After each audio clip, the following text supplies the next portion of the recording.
Along the shore, the cloud waves break. The twin suns sink behind the lake. The shadows lengthen in Carcosa.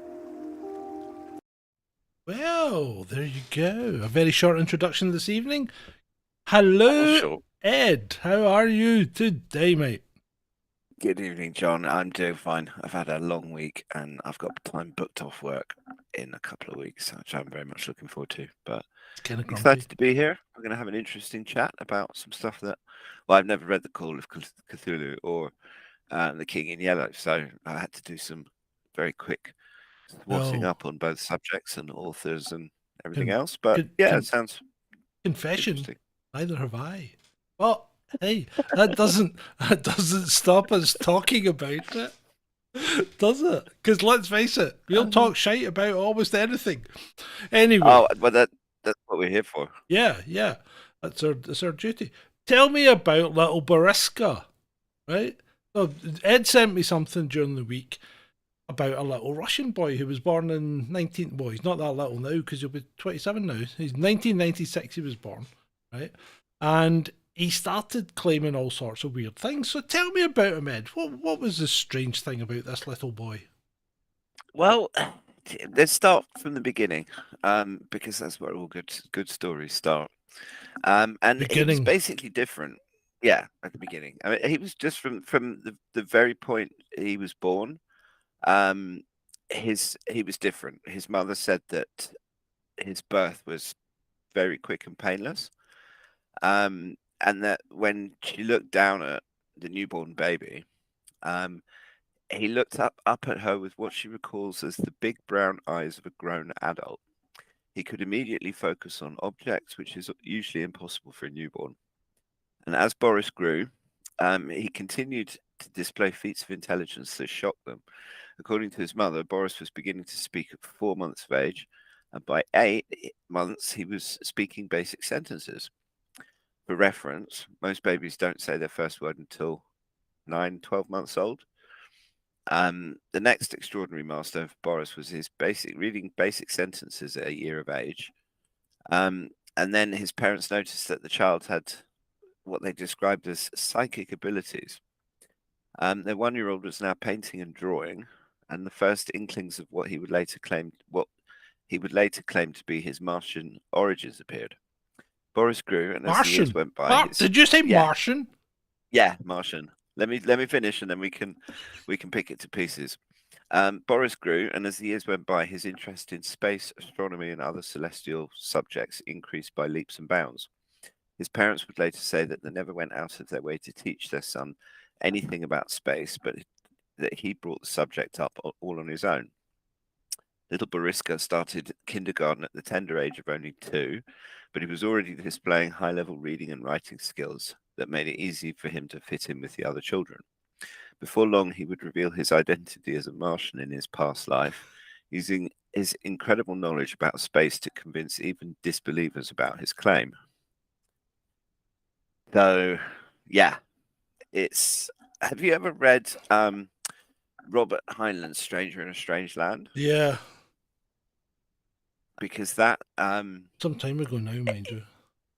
yeah, well, I mean, that's an old, a sort of old story from before humans had sent any probes to Mars or anything else. Yeah. And in Heinlein's story, there's a human expedition sent to Mars some point in the future, or given it's 2024, it's past. I can't remember exactly what year it is. But the first expedition to Mars encounters Martians, but it gets lost there. And there's a child that's left behind who's actually raised by Martians. And then there's another second expedition to Mars that goes there, and then they realize this kid's there, and they pick him up and bring him back to Earth. But because of being brought up by Martians, this child has perfect control over his body. He can make his hair grow, he can make his fingernails grow, he can actually tell his body what to do. And there's all sorts of things about Martian philosophy and stuff in there. It's very interesting Yeah. story. Yeah, I know. It's kind of And then when you time think as well. there's a few holes in these stories. I mean, little Bariska says he came back. He came back to in order. He came back. He was reborn from his formerly Martian life. He was reborn as a human on Earth in order to warn us about the dangers of nuclear war, because that's how the Martians wiped themselves out. Yeah. And he also went on about how the Martians used to come and look at us, or maybe our alleged chimpanzee ancestors, grubbing about. So the Martians would come down in their fancy ships and zip about, which would be the UFOs. But the Martians also had interstellar travel and could go throughout the universe. So my first question is, how did they wipe themselves out with nuclear war if they were off planet and had access to the entire universe? Well, that's a very good question. I mean, I suppose they could have wiped out their civilization, and had to relocate their civilization elsewhere. Maybe they came to Earth. Yeah. Maybe we're actually their descendants and we don't realize it. Mm-hmm. I mean, if there was some sort of ancient civilization on Mars that was somehow destroyed itself,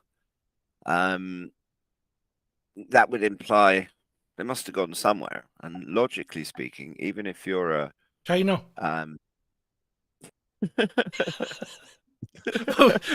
You gotta Maybe. look at Asians, and everything about them's different. I don't want to kind of.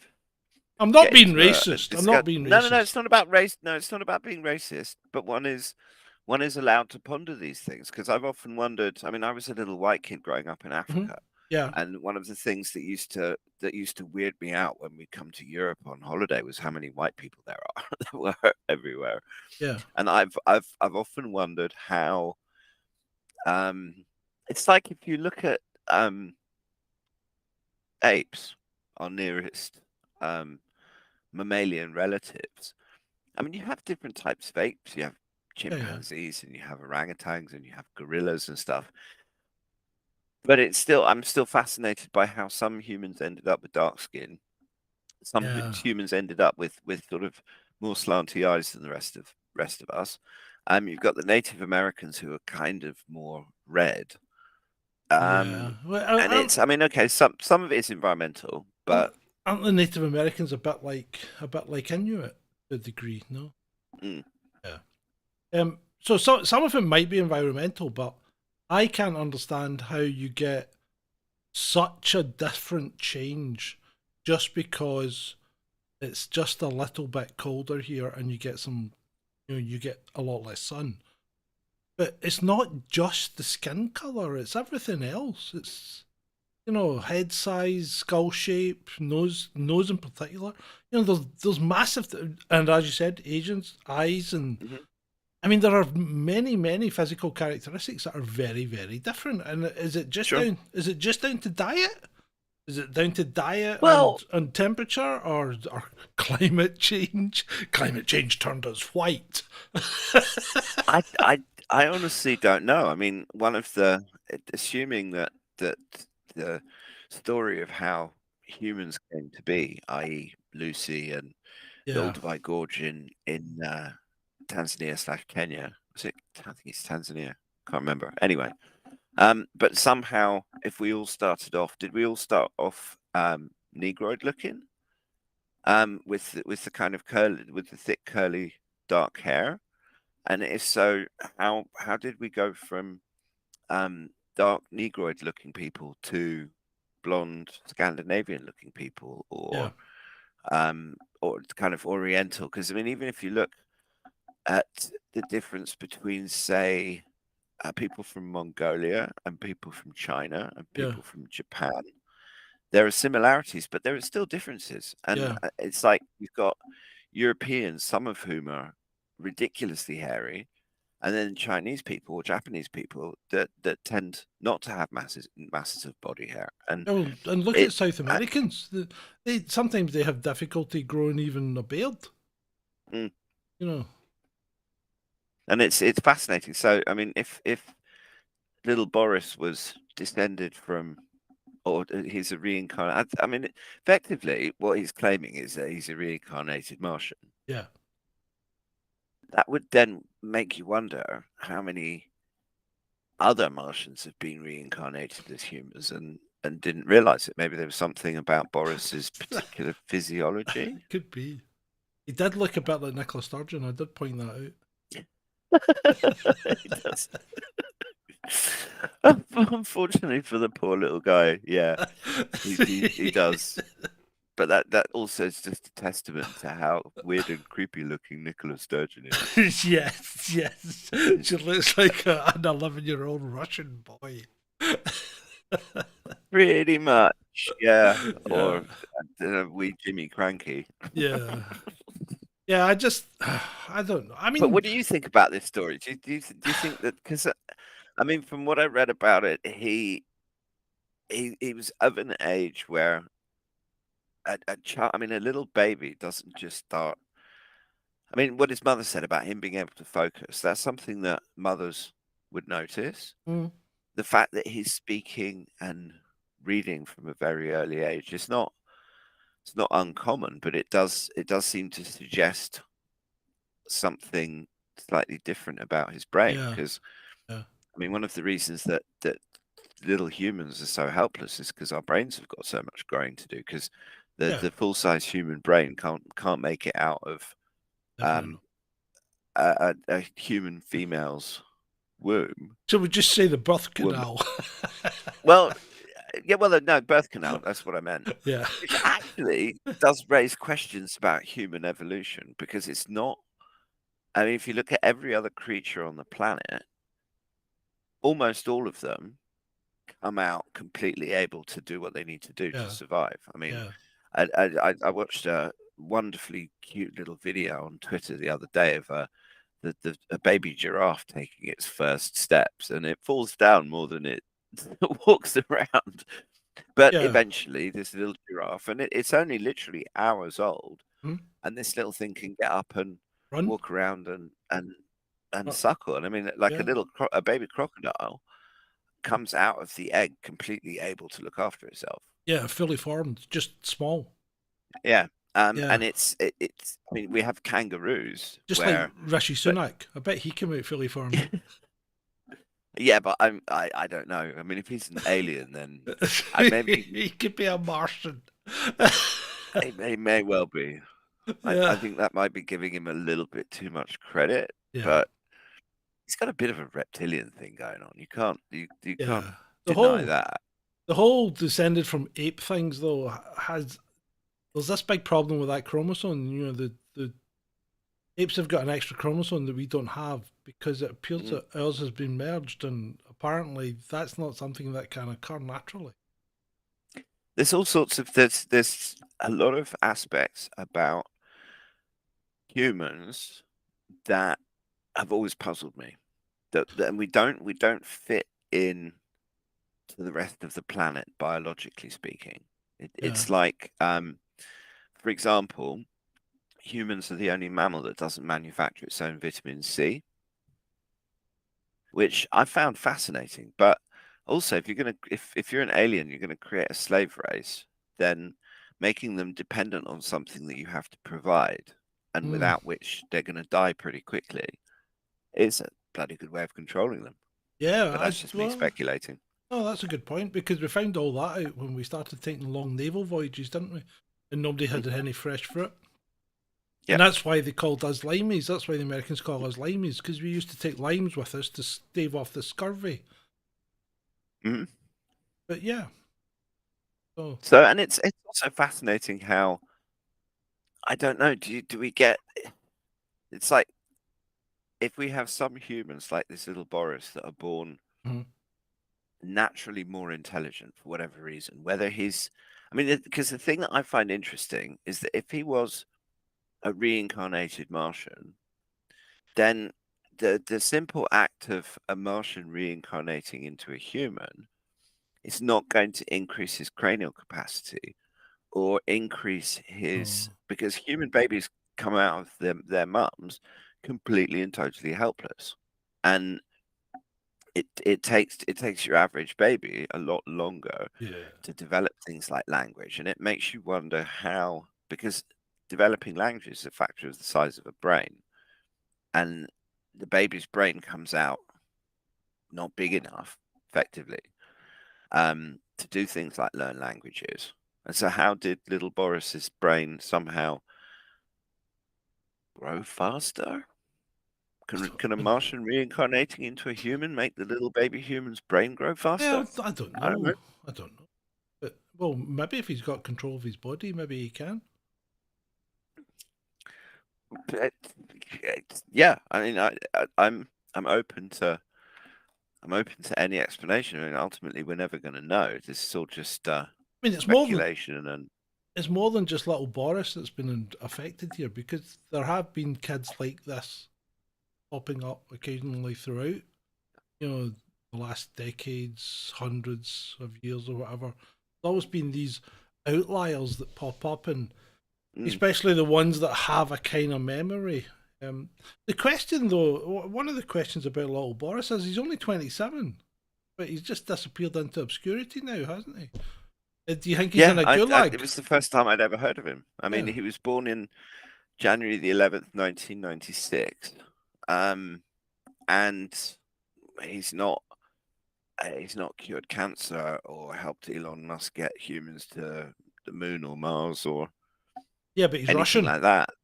Maybe he's in a bunker, helping Putin. Some conspiracy-minded individuals believe he's being kept under lock and key by the Russian government, and right. So Putin has weaponized Boris. He's weaponizing everything else. He's weaponized washing machines and fridges, and so why the hell not? Maybe little Boris is the secret for all of Putin's success. Possibly. Could be. But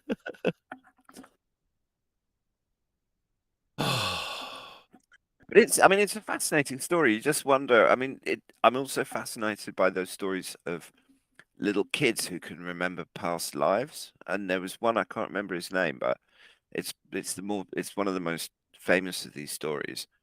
And this kid, from pretty much the time he could talk, kept talking about his other family.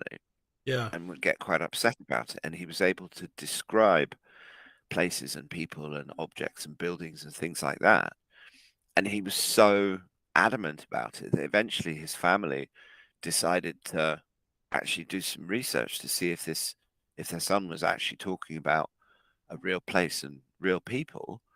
And although the kid himself was born in America, he was describing events and places in Ireland. So I think it was Ireland. I have to be really careful with these things, though, because if there was grandparents or something telling him about stuff, it could have soaked in and he could think about it as a memory and regurgitate. Well, that's what's interesting about this particular that was rolled out kid, is that his parents swore down that there is absolutely no way that he could have known about the things that he knew about. And also it turned out that when they went investigating and they actually went to Ireland and they tried to find this place, again, the details escape me, but there was an uncanny level of accuracy, but it was all related to people that had been dead for 100 years. It wasn't a recent thing, which I don't know. It was. I found it very compelling because they actually did try and pick holes in it, and they looked at all of the different potential ways that he might have found information out about this. But it was some obscure little village in Ireland that most Irish people don't even know exists. So I'm just going to let me address Harold in the chat just briefly. Like, shut up, Harold. I didn't see that. Right, the child isn't even old enough to read a book when he's recounting these stories. Okay, so he's not going to the library, and yes, they didn't have the internet because these are quite old, these things.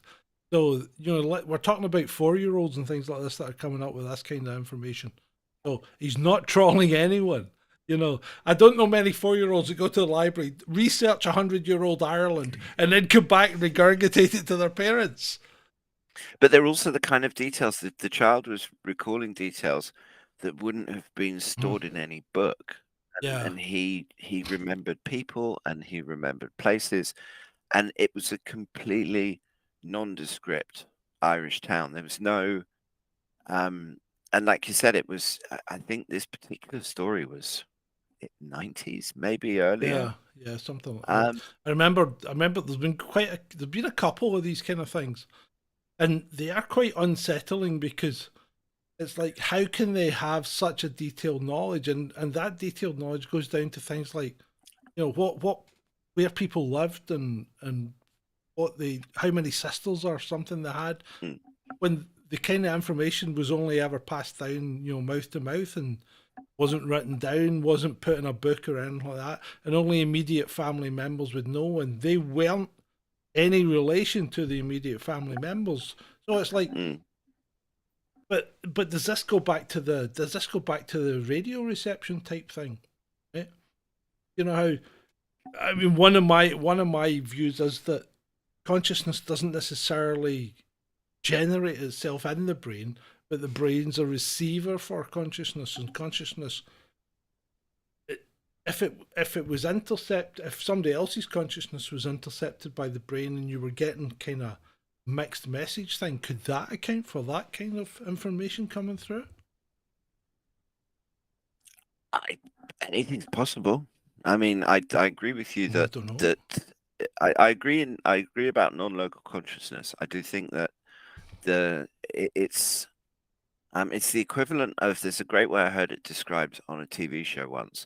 If you shine a light against a wall and you didn't know that the light was there, you would think that the light was coming out of the wall, but the wall Yeah. isn't the source of the light. It's a reflection of the light, and I think somehow that's what we are too. That's why consciousness is so elusive. We can't pinpoint where in the brain or in the body consciousness emanates from. Yeah. And there are also some interesting theories, particularly in recent times, that I've encountered in relation to the what.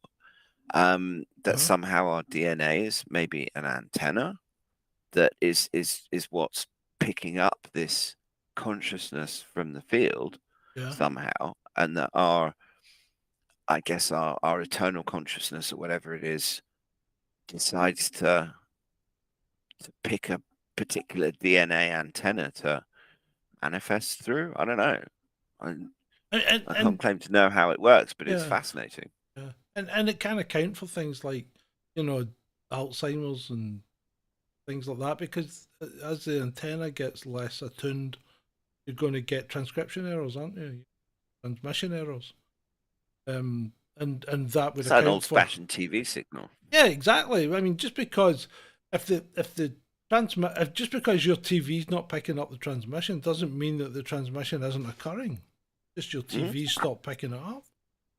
Remember, you used to have to turn the aerial and things like that. Go and stand like that while we watch this program. Mm-hmm. Yeah, and you'd have solar storms or whatever could interfere with the signal, and it would go all weird and stuff, and you'd end up trying to slap the television and make it work. And you get, you get the odd time when the ionosphere gets charged or whatever, and suddenly you're talking to someone in Australia when you shouldn't be able to talk to someone in Australia. Yeah, I mean, the thing that always makes my head spin is that every single radio emission that has ever been broadcast on Earth is still out there, and that these transmissions have the ability to leave the planet. Yeah, they do travel. They do, and you're right, Ed. They do have the ability to go out there and travel, but got to remember the inverse square law. Okay? So for every meter, they're going to lose power and be disseminated. So by the time they get any kind of this is how I find it quite difficult to understand how we managed to get enough power to the moon in the 1960s to get a message back. Because it's 250 million miles. And that, you need a lot of power because of the inverse square law. Because every 10 meters, the thing, it's a power of 3 or something, that it reduces in power. So there's quite. I mean, but if you fire a laser at the moon, you know how they put a laser reflector on the moon so you could bounce a laser off it. Well, I worked this out. You fire a laser at the moon, right? By the time it gets to the moon, the laser's something like 3/4 of a mile across, right? By the time it comes back, it's over 5 miles across. So you imagine the amount of power that's been reduced in that. So it's just 250,000 miles. Yeah, sorry. The sun's 93 million miles. Yeah, sorry, I was getting carried away. You're right, Ray. 250,000 miles. But even so, working out the amount of power you need to transmit effectively, especially a TV picture, because remember, they sent allegedly a live TV picture from the moon to the Earth, which was meant to have been picked up in Australia. You know, how much power do you need for that? I don't know how the hell we managed it. What's also 1969. what's equally fascinating is that NASA refused to let the TV studios have a direct feed. So the thing that people watched on television, which is one of the arguments that I've had with people who have said, I've seen it, I was there. Live, yeah. It's like, no, you weren't. You were watching it on TV with everybody else. But it wasn't even a live feed. It was NASA insisted that the studios point a TV camera at their crappy little monitor and broadcast it that way rather than having the live feed. I've always wondered about that. Well, see, you're right. And the thing is, the only thing that ever goes out live just now is things like us. Because national news and everything, they introduce a delay. They've got a delay and they've got somebody sitting there that can hit a button and stop the bad word going out. You know, sometimes it's only one in a... Yeah. Idiots like us on there. Well, yeah. But we don't have that. We don't have that. I mean, if you start swearing, there's no way I can reach the button in time to beat what you've said. So yeah, you don't get any more live than this. No, we're actually more live than the BBC. Definitely, and more alive than the BBC. Yeah, and you'll get more truth and honesty on this channel than you will on the BBC. Yeah, right. So let's go down the King in Yellow. So, what intrigued me about the King in Yellow, and if I may make a brief introduction to it, what intrigued me about it was it's a selection of short stories by a guy called Ambrose Bierce. And it kind of feeds into the Lovecraftian Cthulhu mythos and all that. But what gets me is there's meant to be a play, right? So it's supposed to be a play that if you read the play, will drive you mad. You will descend into madness. Now, I think the whole thing's a load of bollocks. I don't think that final actually act exists. of the play. No, it's a story. I thought it was actually written by Robert W. Chambers. Yes, you're right. Sorry, Ambrose Bierce wrote some other stuff that feeds it. I think he wrote the stuff about Hastus, which is a kind. I think that's like Cthulhu's brother who hates Cthulhu. So there's a whole there's a whole mythos around this, and you know, almost certainly going to get pulled up by someone because we're butchering what's going on here. But yeah, I think you're right, and my apologies. It is Robert Chambers that wrote the initial thing, and I think, I mean, it is just a story. Right? I don't think there is an actual play that will drive you nuts if you read it. Or do you think there is? Well, that depends on whether you believe that there are documents or stories or something that are more than the human brain is able to deal with, and somehow as a result of that loses its grip on reality. And I think certainly that might be true of some people. Were we talking about this last week? Did we? Now, I was talking to someone, and I can't remember if it was you or Ben, but I was talking about there's there's this thing that there's this myth that, or it might be true or not, but when the Europeans arrived on the shores of America, the Indians couldn't see the boats because they were so far out It with was us last week. Yeah. So could that be happening with other things that are going around? It's like, I think we said it last week. Could there be entities that are so far outside of our sphere of existence, of our sphere of experience, that we just can't pick them up? I don't know. I mean, it sounds crazy, but they wouldn't. The thing is that humans, our visual cortex in particular, is actually very limited in terms of the spectrum of light that we're yeah, able to see. yeah, And so, if there's an entity out there that exists in a spectrum of light that we're not able to pick up on somehow, then theoretically they could be all around us, and we'd have no idea. yeah. No, I mean, you're right, because the electromagnetic spectrum is the spectrum of light. The visible part is what we can see. Mm-hmm. But there's no difference between the visible part and the rest of it other than the actual wavelength. We just don't have the tool to be able to see into the ultraviolet or into the infrared or into gamma radiation or down as far as down into the radio spectrums. We just don't have the tools, physically to look at that. But it's exactly the same process, exactly the same thing.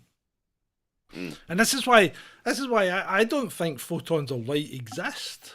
I think it's a perturbation of a medium, which is what every other part of the electromagnetic spectrum is. But anyway, makes sense. That's just my theory, and who am I? Who am I? Well, this is your channel, and I'm your guest, and the whole point of these shows is just to find interesting stories, discuss them, and go down whatever tangents and parallel tracks and stuff that these things lead off from, and hopefully other people will find it interesting as well and tune in. And I mean, discussing, because ultimately King in Yellow is a work of fiction, but I do find it fascinating how humans can dream stuff like that up, because whether there is actually some sort of manuscript or a play or a book or a story that could make a person go insane if they read it, the imagination that it takes to create a story like that in the first place, not one that will make you go insane, but the story about the story that will make you go insane. I mean, that in itself is worth celebrating. I think that the level of imagination that takes is brilliant. But I mean, Chambers was quite lucky because he had a fairly wealthy aristocratic family, and I mean, he himself fought in the American Civil War, and he was commissioned as a major before the age of 20 after the Battle of Fredericksburg. So because of his family wealth, he was actually able to just focus on writing stories rather than having to worry about paying bills. He wrote for the sheer pleasure of it, which is it. I mean, it gives you a certain amount of freedom to actually explore your ideas without having a publisher saying, "Nobody's going to read this, you madman." So that was, and you're on the same track as the question I was going to ask, or the point I was going to try and bring up, which is, because we dream up these wild theories and a full back history of what's going on, like with cosmic horror, cosmic monsters, the old gods, different dimensions and all that. Is this some kind of pulling it back out, racial memories or something? Is there something behind this rather than just making it up in your head? Very good question. I mean, ultimately anything's possible, and so we can choose to believe what we like. But I think it's a fascinating topic to explore, because where does that stuff come from? It's like saying, where does consciousness come from? Mhm. Where do ideas come from? For example, sometimes with my memes, I can go for ages without making one, Yeah. and then suddenly I'll see something on Twitter, or someone will say something to me, or I will see a picture, and then suddenly it's like I can see this meme in my head, and all I'm doing is basically a bit of Photoshop to try and Yeah. make this idea that surfaced in my mind. And sometimes these things are batshit crazy. I do honestly wonder where Yeah. this shit comes from sometimes. But Do you ever find sometimes where though that once that chink appears and the floodgate starts to open, does then everything just start piling out? yes, because I mean some of the memes that I do, particularly the collages, like Yeah. Vlandolantis, which is the underground lost city of the Vlandel that I did. Um, they evolve, and I'll start off with an idea to put one character in, Mm. and then I go online and I'll try and find the setting, because you have basically there's the background and then all of the little Yeah. Yeah. layers of characters that you add, and they um yes, absolutely, once I start one, other ideas will come to me. But I've always wondered where that initial idea comes from. Yeah. And there was I think it was, I'm not sure if it was Michelangelo. It's a sculptor anyway, and he said that his job was to basically remove the Yeah. excess stone Yeah. to reveal that the sculpture itself was already in the stone, Yeah. and Yeah. all he was doing was getting rid of the outside bit. Mhm. But I find it fascinating where that inspiration comes from.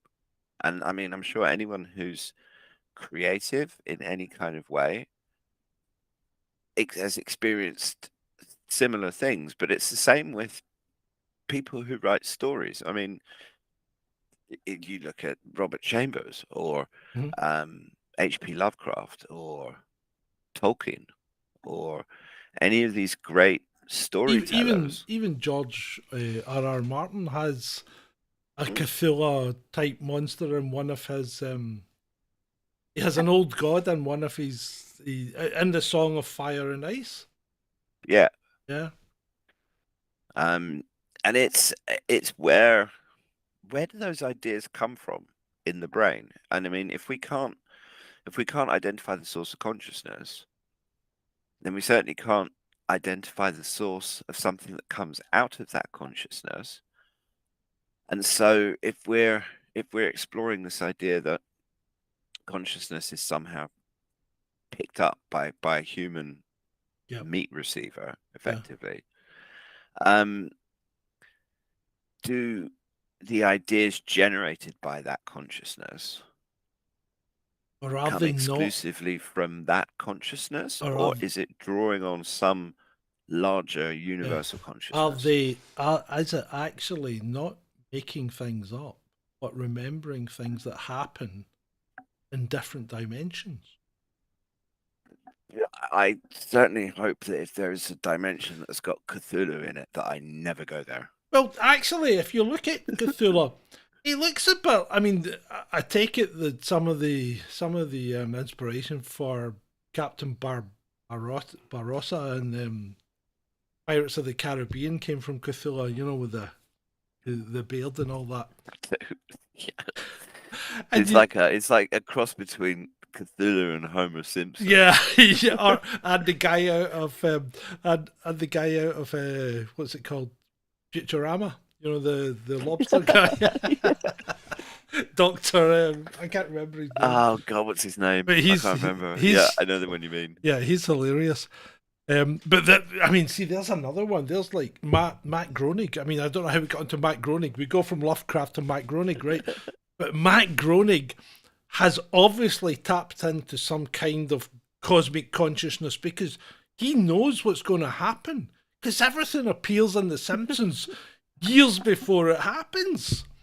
9/11, Trump and the going down the escalator thing, and they're all told it's mental. Yeah. Mr. Burns, and I mean, it's just, how does that happen? Zoidberg, that's it. Zoidberg. Thank you, Ray.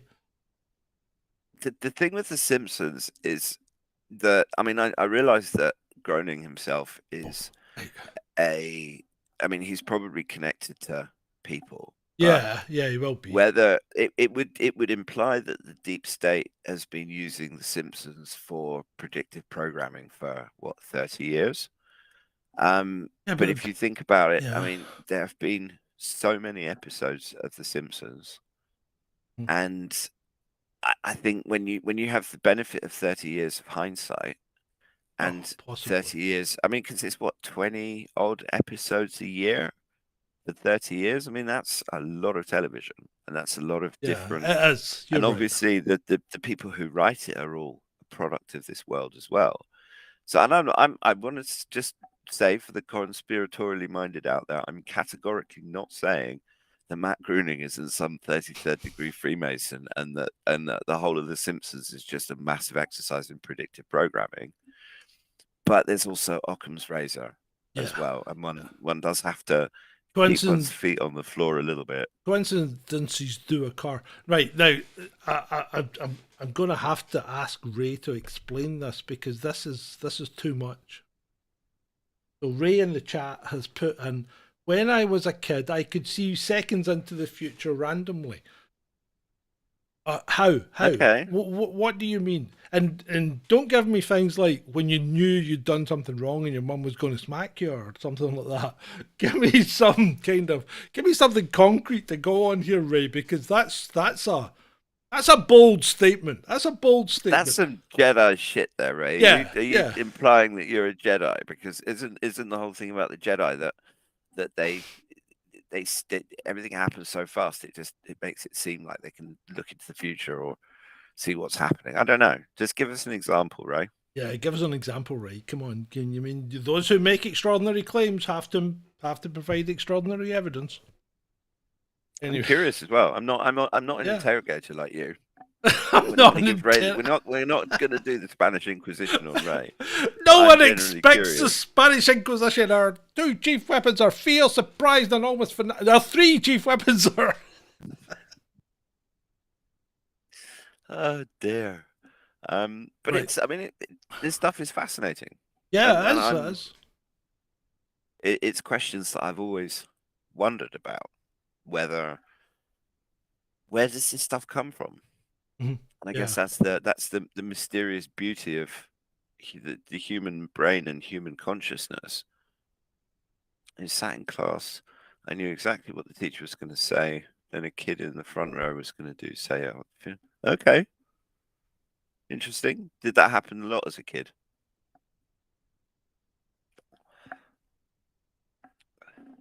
Well, mind you, you can sit and watch the TV, and that comes up.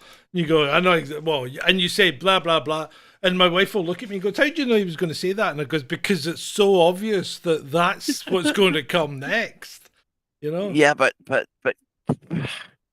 Hollywood. Yeah, but I mean, let's face it. What is a classroom but a microcosm of Hollywood? You know, everybody's an actor. The whole world's a stage. Yeah, but Hollywood's got other agendas, and there's a darkness to the whole thing that is probably a good subject for a future podcast. Well, possibly, yeah. But having said that, I mean, no, let's leave that for another. Let's leave that for another podcast. So yeah, because that's a bit of a darker one. We have to be a bit careful with that because of screw YouTube. But one thing, if we're gonna look at rabbit holes and chambers, one thing I'm not sure if you knew, was that he was a distant cousin of Prussian King Frederick the Great. So he was connected to European nobility. His family were famous corporate lawyers from the East Coast, and he went to Yale, which and actually his father, William P. Chambers, he represented the Erie Railroad, but he also helped found the Yale Alumni Association. Yeah. And obviously we all know that Yale is drenched in secret society stuff because of Skull and Bones and Yeah. whatever because there's a female version of Skull and Bones. I can't remember the name. But also there are connections to the Hellfire Club as well, interestingly. Although I did it wasn't a deep dive, but I couldn't see any direct evidence that Chambers had any connection to people like Crowley. But obviously they're of a similar era, so yeah, he probably would have heard about stuff like that. Certainly, moving in the circles that he did, and he was also fascinated in archaeology, and he helped discover a lost Haitian city, and used his wealth to purchase Mayan artifacts for museums, which is interesting as well. But basically, he's one of those rare examples of a rich person who uses his money to actually give something. He's good to actually the a world, philanthropist then. A real philanthropist. I'm not sure he was so much a philanthropist, but he used his wealth to basically write, so that he didn't have to worry about making a living, and he could just write the books that he wanted to write. Which, he wrote over 60 books, so he was certainly a prolific author. And it wasn't just the horror stories. He wrote historical fiction, romantic novels, and a very creepy children's story called Orgy of Fun, which I just hesitated Bad to title. even go there. No. So Ray's come back and said, no, it was weirdly precise until it wasn't. So have you? I take it you've lost the ability as you've got further away from your childhood. Your ability to see seconds into the future has disappeared, and that does seem to be a common theme amongst people, particularly kids and whatever that have these memories. They do fade as you get further away from the birthing point. So maybe that's just a question of as you move away from the previous consciousness, it just gets harder to pick it back up. Maybe it's a defense. Maybe every single one of us comes into the world. Maybe, I don't know. Do we have any? Obviously, we can't remember being in the womb, but when we're in the womb, can we remember the past life? Do we have any? Is the little baby's brain big enough to actually have some sort of memories of the past life, and that those fade out really quickly? And in some cases, in rare cases, we have some children who seem to hold on to those memories for longer than most. Yeah. Same class. Ray says it's a fluoride. It's a fluoride. Yeah, well, it's calcification of the pineal gland. Yeah. I'm a big anti-fluoride person. Yeah, I don't Sure. Don't take fluoride in any form, please. I think it's one of the. Don't try and talk to a dentist about fluoride, because according to dentists, there are two different versions of fluoride. Which, can someone point to the periodic table and show me what the chemical symbol for the safe version of fluoride is? Well, that's like saying there's two versions of gold. There's AU and there's AU, and one of them will make you money and the other one won't. Is that not this? That's the same theory, isn't it? Well, I hate to break this to you, but we do actually have two versions of gold, because we have the real no. You're the paper kind. You're going into semantics. But if you go to the periodic table, there's only one gold. There's only AU. That's it. Exactly.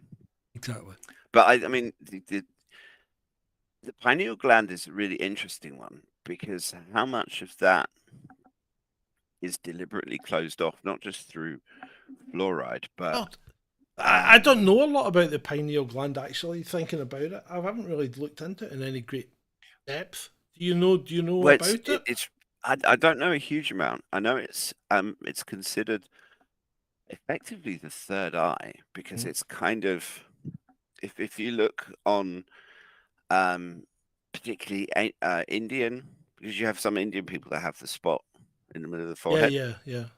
Um, and you also see it in ancient pictures and stuff where sometimes you'll have the character will have three eyes. Yeah, yeah. And supposedly the pineal gland, it's also the shape of it.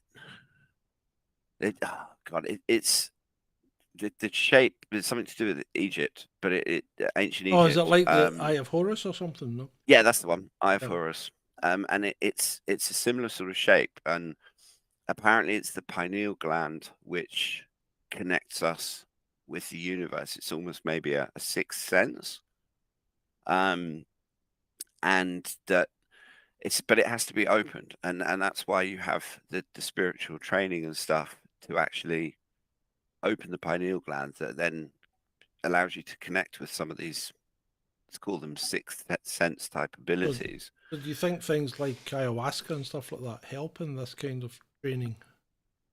Yeah, I do. I Yeah. think just from my own personal experience with psychedelics, Okay. nothing has opened my mind up like the first time I did LSD. And I swear, to this day, I'm convinced that I sat down with God for half an hour and actually had a chat with him and Okay. understood everything. I had a moment where everything made sense. My past, my future, the people And around me, I everything. I just have to say that we are not condoning the use of any substances on this program whatsoever. Absolutely not. Don't do this at home, Do, kids. don't I, believe I anything we experimented, say. so you don't have to. Yeah, yeah. So I just have to say that to cover our butts. But interestingly, just diverging a little bit, Mhm. the story of witches on broomsticks. You know where that comes from? Uh, Well, it's refresh me. basically rituals because Yeah. the what they used to do is the ergot fungus, Yes. which is one of the precursors to Well, certain acids, it caused a ethylamide. massive outbreak in the an outbreak of hallucinations in that medieval town when the wheat got damped, Yeah, ergot grew, they consumed the wheat, and boom! Next thing you know, everybody's tripping.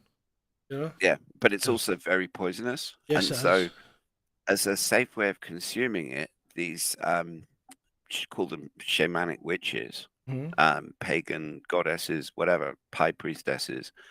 What they would do is they would smear the ergot fungus on a broomstick, and then they would ride their, what's up and down on the broomstick, in order to get high off it, and then to have their shamanic visions. And obviously, Okay. some Yeah. Okay. peasants were passing by the forest at that moment and saw What? these crazy witch-looking women riding What? around on broomsticks, and yeah, And this is how the Finnish sport of of hobby horsing took root.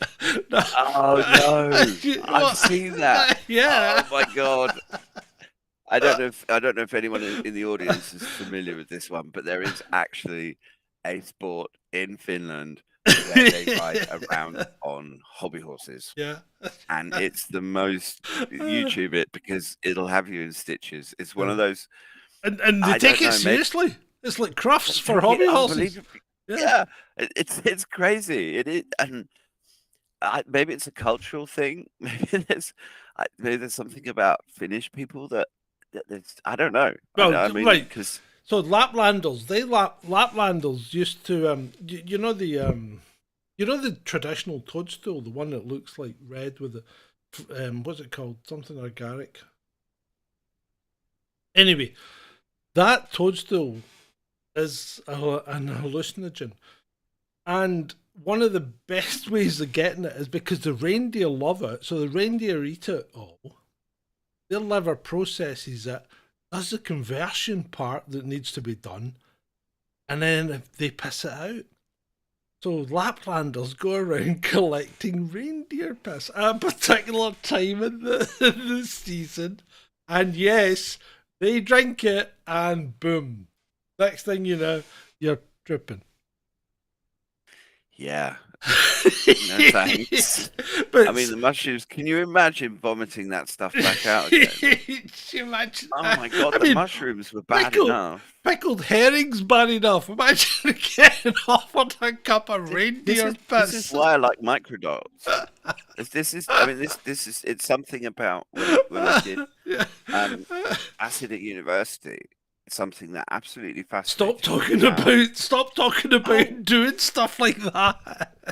I'm not encouraging anyone to No, do I it. know We're you're having not, a but conversation. you can. Sorry, You change can. the subject then. Yeah. Let's change the subject. Sorry, but we're not Joe Rogan. We're likely to get smacked off. And we should be Joe Rogan because we're funnier. But I mean, how has freedom of speech died such a death? Oh, come on! I mean, look at all the hate laws that are getting introduced right now. Scotland's got a new income. No, I know, but it's all everything's an attack on your freedom of speech. It really is. I mean, it's ridiculous. And the thing is, Elon Musk went on about making it the world's town square, and no, it's Twitter's not a town square because you can't say anything you want. That's the as soon as you've got a restriction, it's not a town square. Well, yeah, I mean, he posted something about it yesterday, and I replied to his tweet saying, "I'm sorry to interrupt you," because he was replying to someone else who was, like saying how much nicer it was that X was free, and just basically trying to suck up to Elon. It's not. Yeah. And I just posted, "I'm sorry to interrupt your circle jerk, but there's no freedom of speech because when there's a group in society that you can't criticize, or when there's things that you can't say, yeah." Because there's plenty of things you can't say on Twitter that will get you insta banned. There's things you can't say in the world, or you'll go to jail, which is ridiculous. Yeah. When you can't criticize history, or and you don't even need to want to criticize it, when you can't talk about certain things that happened in history, then you really should want to talk about those things that happened in history, because if they're putting laws in place to restrict what you want to talk about, then you really need to be talking about it. But it also makes you wonder why they have to put these laws in place, because their own narrative will fall to pieces without them. Yes, exactly. That's it's like there's a great expression: the truth doesn't need fact checkers to defend it. It doesn't. And yet, what do we have? We're going to get ourselves into trouble talking about fact checkers as well. No, I don't think we get into trouble talking about fact checkers because. Oh, that's all right. I mean, little weasels. It's like everybody's got fact checkers, and I mean, who fact checks the fact checks? And it's like everybody. That's a good question. Everybody believes Wikipedia. Wikipedia is the biggest source of misinformation on this planet. Why does anyone even consider Wikipedia? I mean, let's just look at Wikipedia for a second. It's edited by the lowest common denominator. It really is. Yeah. So why would anyone trust it? I mean, when I was at uni, you weren't allowed to use Wikipedia as a reference. You had. No, I mean, couldn't use it as a scientific reference. I've stopped using it completely. I mean, there's plenty of resources out there, and I mean, there are certain you can. It's always good to get as many sides of the story as you can. Yep. But I think almost certainly everybody watching and listening knows that Wikipedia is not to be trusted. I agree with what Ray just said in chat as well, that you're on the wrong side when Russia looks like a good place to live. Yes and no, because look at Pussy Riot. They got to jail for criticising Putin, didn't they? Yes, and there was a woman that got arrested for posting a swastika in a Telegram group. So, but when it was an interesting little factoid I think it was there was an interview with either Lavrov or Medvedev or one of these people, these high level Russians, saying, "Oh no, it wasn't the other way around. It was a Russian journalist talking to a Westerner, but I can't remember either of their names." And apparently, 500 people were arrested in Russia last year for things they posted on social media, and 3,300 people were arrested in the UK last year for things that they posted on social media. So it's this. Where's more free? I mean, if you, where's more free? it's like a young couple, say in their 20s and 30s in Russia, have got a very good chance of owning their own home, and are probably already living in their own home and have a mortgage, because Russia also has very family friendly, because they announced this thing, the Year of the Family, and so I think if you have a Putin's third child, basically you get extra tax benefits or something. Or well, Putin needs to increase his war machine, so yeah, he's basically he wants all of the Russians to have loads of kids, so he can put put them in the army and then invade Europe. Can we say things like that? Well, if the YouTube censors And I don't believe that nonsense, understand obviously. sarcasm, yeah.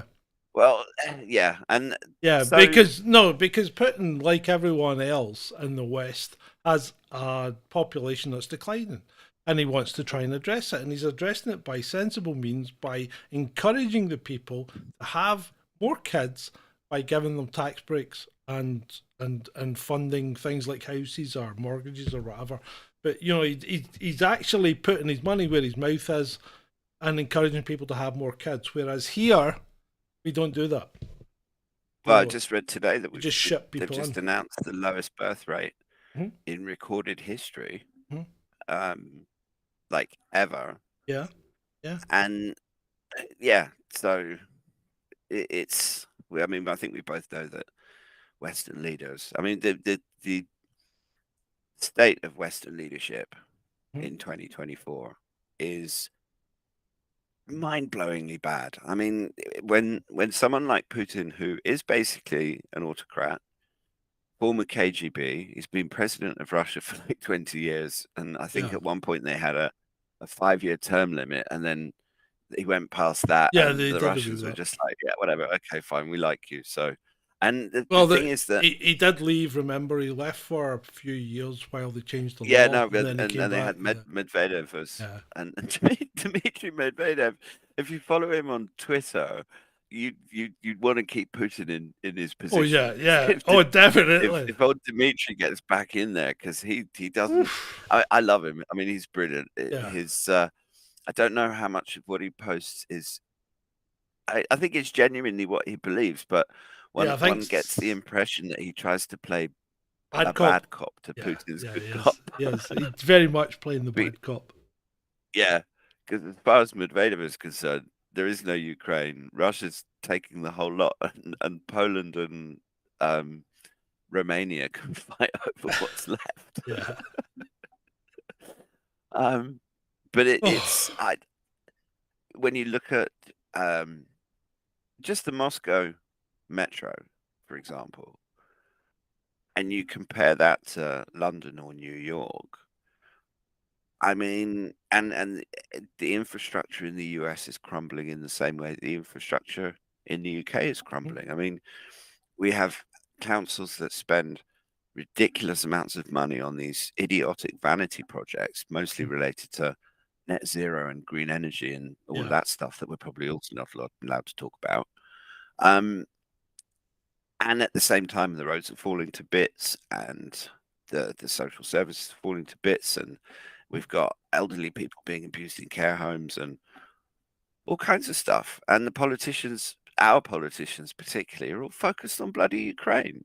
It's like there's no, and Sunak even said there's no magic money pot to fix the roads. No, but there's a magic money pot for Ukraine. Yeah.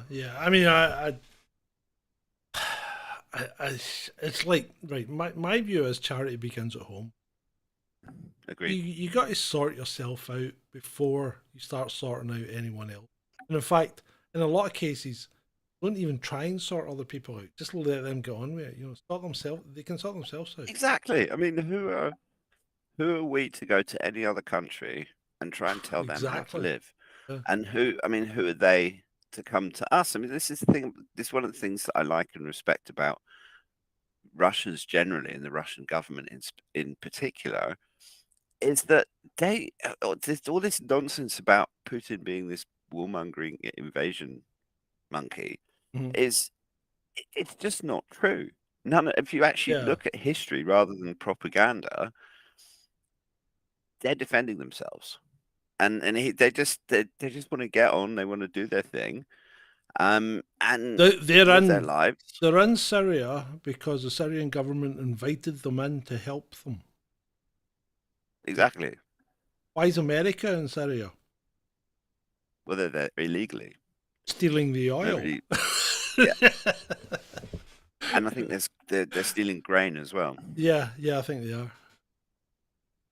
But I remember having a fight with a guy from. I said that America's illegally in Syria stealing oil, and I think it's Conoco, the Conoco oil company that's doing it. And this guy from Conoco comes on saying, "No, we're not in Syria. They're just using our equipment." Yeah, yeah, okay, yeah. So who's using your equipment? Yeah, okay. And are they paying you for it? Did they just Yeah, steal it? And they're not like renting it or anything. I mean, the whole thing is bananas. We have these politicians like our own government that are prancing around the world preaching about democracy. It's like they all lost their minds when Navalny died quite naturally of a blood clot that Yeah. was probably caused by you know what. And at the same time, Julian Assange is languishing in prison. I mean, you can't. Mhm. As long as Oh, well, Assange is I'll in be quick. jail, I'll be up front. I don't think Navalny died of anything other than the MI6. I think it's much more convenient for the West to do him in Yeah. than for Putin to do him in. I think it was MI6. I mean, why would you actually, thinking about it from the perspective of the Russians doing it? It's actually as ridiculous as That's trying to ridiculous. claim that they blew up their own pipeline. Yes. Oh, hold on a second. But we can turn the gas off to Germany, or we can blow up the pipeline and make sure that we can never send them gas again. Oh, just blow it up. It's like, no, Sergey, we're gonna blow it up. Yeah, blow it What do you mean, up. Vlad? Just blow it up. No, I'm done with it. I'm so sick of that Nord Stream pipeline. Let's just blow it up. The Germans are pissing me off. We've got millions invested in it. I don't give a shit. We're just gonna blow it up. I mean, it's the same as with Navalny. It's just like he's in prison. Mm-hmm. He's completely powerless. There's most Russians don't even know who the guy is. Nobody cares. I mean, he polled about 1 or 1.5%. So I mean, he's Yeah, not the top rival. Okay. Well, what I find really hilarious about the way that Western commentators, well, the mainstream Western commentators and governments talk about Russian opposition is that the actual Russian opposition is the old Communist Party. Yeah. And I can't remember what their leader's name is, but they have a leader that looks just like a proper Politburo Russian communist apparatchik. Like a Brezhnev or something like that. Yeah, with big eyebrows. Like a Khrushchev or a Brezhnev. Yeah. He's about halfway between Khrushchev and Brezhnev. But they're not. They I think they're polling at maybe 10, 20, 30%, something like that. Yeah. But I mean, to say that Navalny, or even worse, that dreadful woman that is his ex-wife or his wife, or just awful. Ugh. Yeah, sorry. Got me carried away there. Don't worry about it, mate. Don't worry about it. But it's a crazy world. It is a crazy world. It is a crazy world. And we've done what? We've done over an hour. What do you think? You want to call it quits, or you want to carry on? I don't know we haven't talked about Lovecraft. Yeah, okay. Well, let's talk about Lovecraft. We could do a little bit on Lovecraft. Go for a little bit longer. I don't know if we've still got anyone listening or watching. Yeah, we've still got 16 viewers or whatever. Yeah. So what do you want? Right. So Lovecraft, H.P. Lovecraft wrote all this all these stories about this, and obviously the Cthulhu thing is his big thing. Now, actually, just as a slight aside, when we were talking about Cthulhu, I forgot to mention octopuses, because I think octopuses are fucking aliens. Well, they have different DNA that's different to any other creature on the planet. Yep. That there are actually some very Every rational, arm's scientific. Every arm's got its own brain. Mm-hmm. And here's the one that seals the deal for me, because they've thought this through and they got this right. When they want to impregnate a female, the male octopus rips off its penis arm and throws it at the female. and then grows a new one. Here, have that. Imagine that. Here, doll. Wolf. Here, take that. I'm off to grow a new one. Isn't that tremendous? So wrong. I saw a video of an octopus escaping from a jar, which I thought was very clever. Yeah. They're yeah. Sorry, I mean, I've seen them scuba diving. I've got a couple of videos of a little one that I encountered on a diving trip, and they're unlike anything else in the sea. Yeah, and I mean the intelligence is fascinating. I would not like a large one attached to a bat-like kind of body with Cthulhu is creepy. I never actually read it, but it mainly because it creeped me out too much. I'm not it's not really my thing. But one thing that I'm not sure if you knew about Lovecraft, he's a massive eugenicist. I haven't really paid a lot of attention to him. I like Lovecraftian kind of lore, and I like movies based on Lovecraft. I'm not a great fan. Mm-hmm. I mean, Lovecraft was he was writing in the late 18th, earliest 20th century, wasn't he? So, 19th, 20th century. So his stuff's kind of stilted by today's standards when you look at it as far as writing goes. Although it's still better than Stephen King's. But apart from that, I'm more interested in the kind of movies that are based on it. And some of them are like the Cloverfield thing, the cosmic horror stuff. Mm-hmm. That kind of thing. I quite like that side of the Lovecraft stuff. More than actual reading it. Sure, but the guy himself, massive white supremacist. I'm surprised that the Woke Brigade hasn't actually cancelled like the Call of Cthulhu. Although I don't think you could really cancel Cthulhu, but it's if he was actually more explicit in his personal views, then his literature would be a lot less socially acceptable than it is, because a lot of his white supremacist and racist and xenophobic beliefs were actually kind of concealed within the sort of far out stories. All right. But yeah, it was connected to the eugenics movement, and I mean, he and Chambers actually, I think they had some contact. They certainly took inspiration from each other. Oh yeah, definitely. But so that's, like I said, I haven't actually read the Call of Cthulhu, but we did say we were going to cover it. So yeah, well. So Mr. Jungle Griffin says they don't live long enough to establish a civilization. I think he's talking about octopus or octopi. Oh, is it octopi? Well, octopi is the plural. Multiple octopuses. Yeah. Octopi. And then he goes on to say The Colour of Space was decent. Yeah, they've made a movie on that quite recently. I think around 2010, something like that. I think I might give it a watch. So I've been starting to review movies on the Real Review channel, which is our kind of sister channel. And I did June 2, and I've now done God's... What did you think of that? I went to see it over the weekend. I think that June 2 was a visual treat, but I think it was a little bit light on some of Frank Herbert's story. Have you read the book? Oh, yeah. I'm a big Dune fan. A big okay. Dune. If you want to know anything about Dune, I think I put my review up and Adam watched it and goes, "Holy shit! I didn't realise John knew everything about Dune." I'll give that a watch. I'll actually send it to the friend that I went to see June 3 with. My only problem with that is I don't like cinemas because I just like sitting in the chair, and especially when the film is 3 hours long. After about 2 hours, I am Mhm. fidgeting and aching, and Yeah. yeah, my old bones don't like it. Yeah, well, the cinema that we've got up here is not Cineplex. What's the other one? Not Odeon. Cineplex, Odeon, and then there's what's the third one?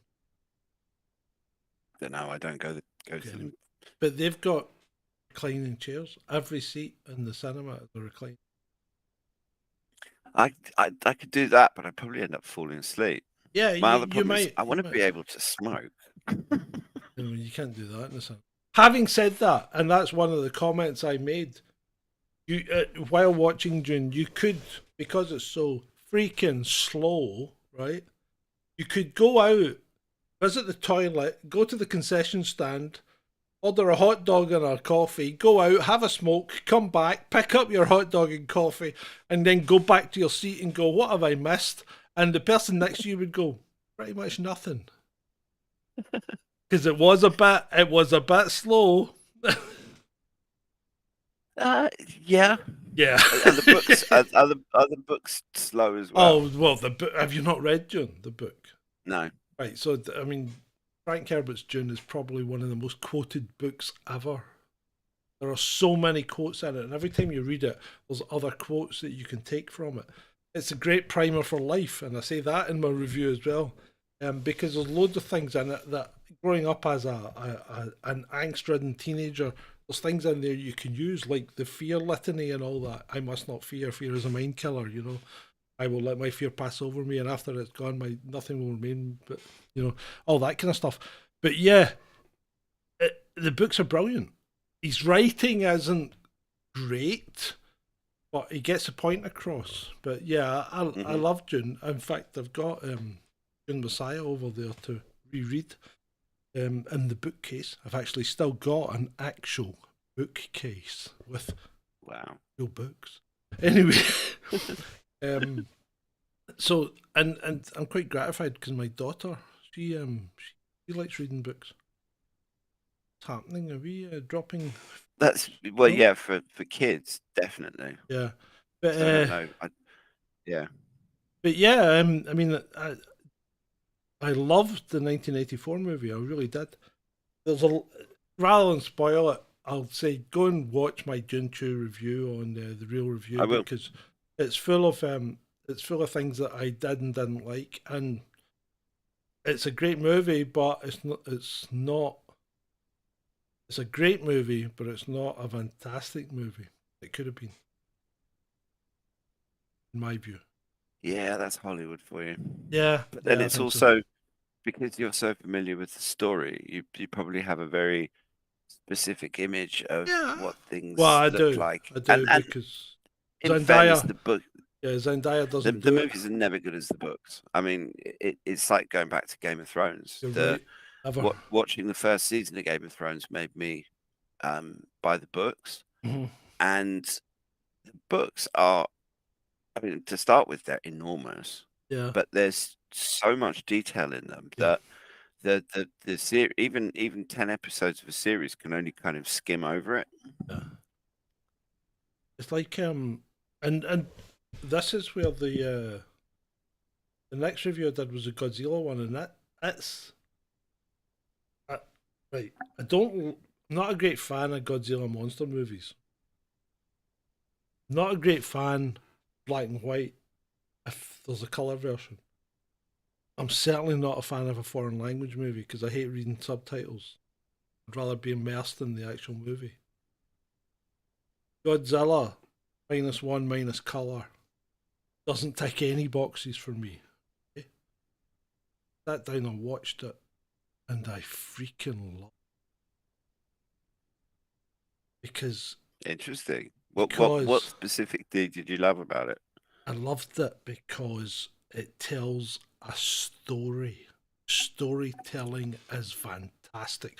Yes, it won Best Visual Effects. I don't care. The storytelling is immense, which is what you don't get in a lot of modern movies. You don't get good storytelling. You sit and watch it. True. It's not a monster movie, it's a love story. And it's a love story between boy meets girl, and it's a love story between the Japanese population trying to recover their honour after war. Fantastic film. Fantastic film. You should watch it. I'm going to on your recommendation. I'm also going to read June, but I've got I might have to bump that one up my reading list. I'm currently reading June's good. Glenn Deason's new book. What I would say is, if you hadn't seen June, you would struggle with the movies, right? Because there's a lot of intricacies in there that just get glossed over. So I would read June, and then I would go and watch David Lynch's 1984 movie. I think I've watched that already. That's very true. That's very true to the book. Mm-hmm. Yeah. Because there's things missing in June too that weren't, like the Weirding Way. Where the fuck did that go? Where did that go? That was never mentioned. True. Yeah. Maybe it'll come up in the third film. Well, it's too late because they had the big battle, and that was the thing that won the big battle in the fucking in the first place. So it's like yeah. And watch my short. I've got a short video up there. Well, it's not a short. It's like 3 minutes long, but it's called The Looking, and it's about June, right?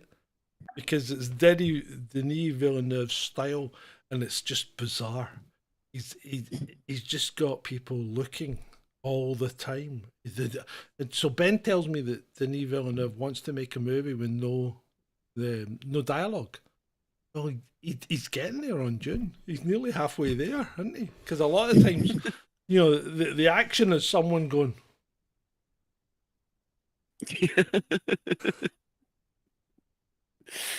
So there's a plug for a couple of movie reviews. I think I'm going to try and watch one of these Lovecraftian ones that we've been talking about tonight, like Colour of Space, things like that. I might watch one of them and see if I can do a review on that, because I like doing I like doing the movie reviews. They're really good fun. Well, if you enjoy them, then other people are bound to enjoy them as well. Yeah. That's right. The thing, if you do something you love. Cool. Right. Anything else you want to bring up, Ed? Nope. Nothing that I can think of. No. Thank you very much. Certainly nothing that doesn't talk about the depressing nature of the world, and we don't need any. Oh, no. I've done that, mate. I've done that. Let's just keep it light.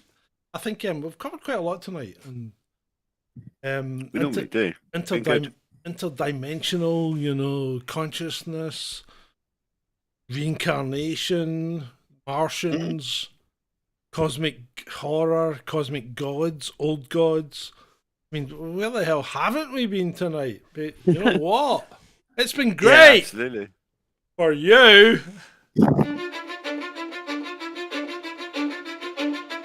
Cause I don't give a fuck what you say. Yeah, I'ma do shit my way. So you can go kick rocks, I'ma stack bricks up, build what I want to make. Yo, I got a lot of shit to say, so I'ma do this every day. I'll be writing things until I'm fucking buried in my grave. 6 feet deep under, but my body won't decay. Cause my messages are timeless, so they'll put them on display. Oh yeah, I rap with a certainty, I have a sense of urgency. A message for eternity, for everyone internally. I had some people burning me, but now they fucking learn to see I ain't the one to fuck with. Now they looking nervously, and I don't really care what you think of me respectfully. You can kick rocks if you think you're fucking better, see. I will outwork you, turn you to an enemy. Hurt you so bad that you're gonna need some therapy. I got the motherfucking recipe. I've been cooking up hits, I'ma leave a legacy. You'll be looking small when you're standing right next to me. I'm 5'10", bitch, but I'm 10 feet. Cause I don't give a fuck what you say. Yeah, I'ma do shit my way. So you can go kick rocks, I'ma stack bricks up, build what I want to make. Cause I don't give a fuck what you say. Yeah, I'ma do shit my way. So you can go kick rocks, I'ma stack bricks up, build what I want to make. Yeah, I'ma do it my way.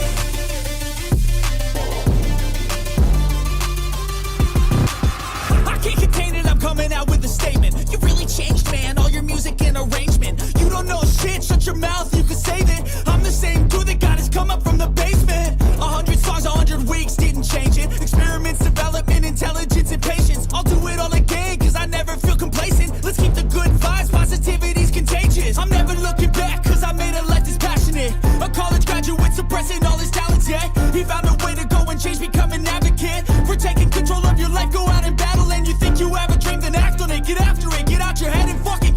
You got one life to master it.